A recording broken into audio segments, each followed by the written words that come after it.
की जिंदगियों में आसानियां पैदा करें, वो दूसरों की जिंदगियों को बेहतर करें।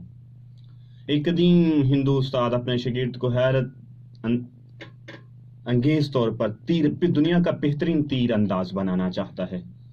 उसने हदफ के तौर पर लकड़ी का एक परिंदा दरख्त पर रख दिया और अपने शागिर्द से कहा कि इसकी आंख में तीर मारो।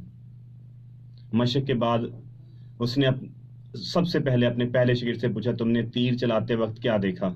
उसने कहा, मैंने दरख्त, शाखें, पत्ते, आसमान, परिंदा और उसकी आंखें और मक्खी, ये सारी चीजें देखी। उस्ताद ने दूसरे शागिर्द से भी यही सवाल किया, हाँ भाई तुमने क्या देखा?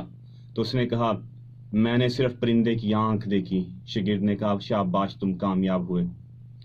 जब तक तुम मंजिल पर, जब तक तुम टारगेट पर नजरें फोकस नहीं करते, जनाबे मन, आप कुछ हासिल नहीं कर सकते।